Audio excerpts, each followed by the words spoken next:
जय गुरु जी। सुप्रभात दोस्तों, ये है आपका अपना प्रिय आरजे आदि कश्यप हमेशा मानुस और आपके लिए लेकर आया है आपका मनपसंद programme positive karma. Episode number है 347 यानी कि 347, मंगलवार का दिन और 20 अप्रैल। जय बजरंगबली। एक सुखद जीवन के लिए मस्तिष्क में सत्यता, होठों पर प्रसन्नता और हृदय में पवित्रता होना जरूरी होता है। जिसका मन मस्त है उसके पास समस्त है। मुझको गिरते हुए पत्तों ने यह समझाया कि बोझ बन जाओगे तो अपने भी गिरा देते हैं। इसलिए दोस्तों, कभी भी आप गिरते हुए पत्ते की तरह नहीं बल्कि उभरते हुए पत्ते की तरह बन के रखिएगा। अपने आप को मजबूत रखिएगा, अपने आप को चमका के रखिएगा, अपने आप को मजबूत के साथ अपने आप को सशस्त्र बना के रखिएगा। यह है आपका अपना प्रिय आरजे आदि कश्यप मुंबई शब्द मानुस। दोस्तों, मैं एक कविता सुनाने वाला हूं जो हमारी सुनने वाली और मेरी मित्र हैं उज्जवल वशिष्ठ, जिन्होंने भेजी है। और कविता बहुत अच्छी कविता है। कविता का शीर्षक है दोस्त अब थकने लगे हैं, और मुझे उम्मीद है कि ये कविता आपको पसंद आएगी। दोस्त अब थकने लगे हैं। किसी का पेट निकल आया है, किसी के बाल पकने लगे हैं। दोस्त अब थकने लगे हैं। सब पर भारी जिम्मेदारी, सब पर भारी जिम्मेदारी है। सबको छोटी मोटी कोई बीमारी है। दिन भर जो दौड़ते भागते हैं, दिन भर जो भागते दौड़ते थे वो अब चलते चलते भी रुकने लगे हैं। दोस्त अब थकने लगे हैं। दोस्त अब थकने लगे हैं। पर ये हकीकत है सब दोस्त थकने लगे हैं। पर ये हकीकत है सब दोस्त थकने लगे हैं। किसी को लोन की फिक्र है। देखिए दोस्तों, कितना बढ़िया लिखा है। किसी को लोन की फिक्र है, कहीं हेल्थ टेस्ट का जिक्र है। फुर्सत की सबको कमी है, आंखों में अजीब सी नमी है। कल जो प्यार के खत लिखते थे, कल जो प्यार के खत लिखते थे, आज बीमे के फॉर्म भरने लगे हैं। पर यह हकीकत है सब दोस्त थकने लगे हैं। सब दोस्त थकने लगे हैं। बहुत ही अच्छी कविता थी उज्जवल, आपको बहुत बहुत धन्यवाद। और अब मैं इस कार्यक्रम को आगे बढ़ाता हूं। सूर्य धीरे धीरे निकलता है, ऊपर उठता है और दुनिया को प्रकाशित करता है। उसी तरह सब्र के साथ जो व्यक्ति आगे बढ़ता है वो एक दिन निश्चित ही ऊपर उठकर अपनी तकदीर बदलता है। इसलिए दोस्तों, सूर्य की तरह बनकर रहो। आप हमेशा उभरते और आगे बढ़ते रहेंगे। यह है आपका अपना प्रिय आरजे आदि कश्यप मुंबई शब्द मानुस। दोस्तों, आज आरजे आदि विशेष कुछ अलग हो जाए, उसमें मैं एक आपको सुनाने वाला हूं एक अच्छी बात।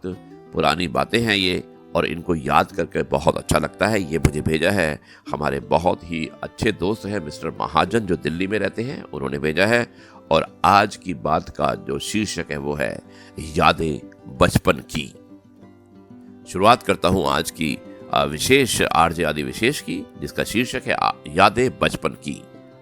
5वीं तक स्लेट की बत्ती को जीभ से चाट कर कैल्शियम की पूरी कमी करना हमारी स्थायी आदत बन गई थी। लेकिन इसमें पाप बोध भी था कि कहीं विद्या माता नाराज ना हो जाए। पढ़ाई का तनाव हमने पेंसिल का पिछला हिस्सा चबाकर मिटाया था। पुस्तक के बीच पौधे की पत्ती और मोर पंख रखने से हम होशियार हो जाएंगे, ऐसा हमारा दृढ़ विश्वास था।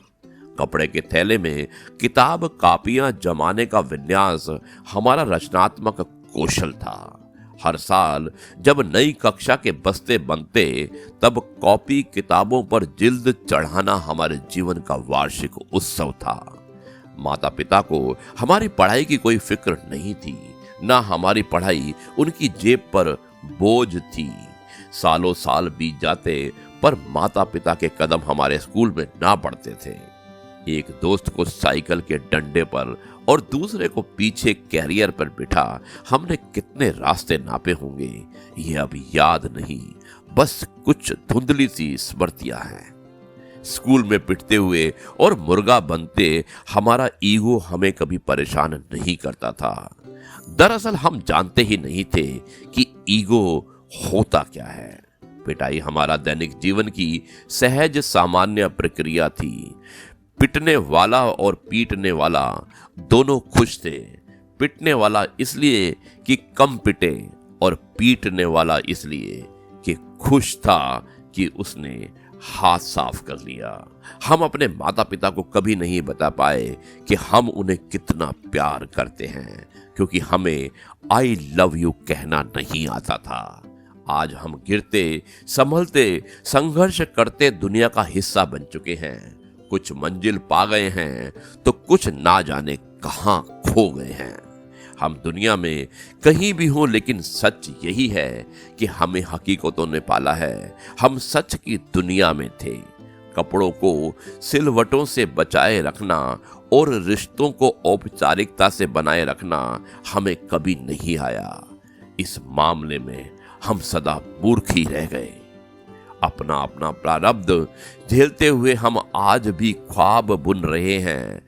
शायद ख्वाब बुनना ही हमारी जिंदा और हमें जिंदा रखे है, वरना जो जीवन हम जीकर आए हैं उसके सामने ये वर्तमान कुछ भी नहीं है। हम अच्छे थे या बुरे थे, पर हम एक साथ थे। काश वो समय फिर लौट आए। एक बार फिर अपने बचपन के पन्नों को पलटिए।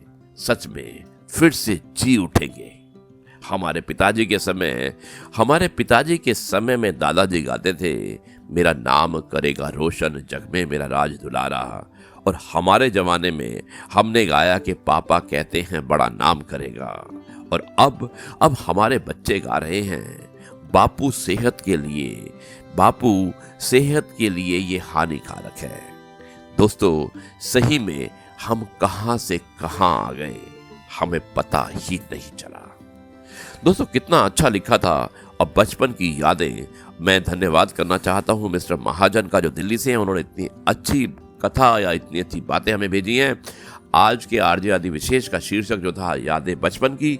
इसके बारे में अगर आप चाहें तो अपनी टिप्पणियां, अपने कमेंट्स, अपने व्यूज, अपने विचार मुझे लिखकर भेज सकते हैं। मेरा नंबर है 9833880402।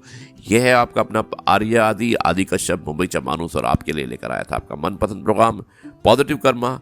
अब मैं इस कार्यक्रम को यहीं पर समाप्त करता हूं। कल आपसे एक बार फिर मुलाकात होगी, एक नई कहानी, नए किस्से और नई बातों के साथ। तब तक के लिए आपसे कहता हूं नमस्कार, जय हिंद, वंदे मातरम, भारत माता की जय, जय जवान, जय किसान और जय गुरु जी।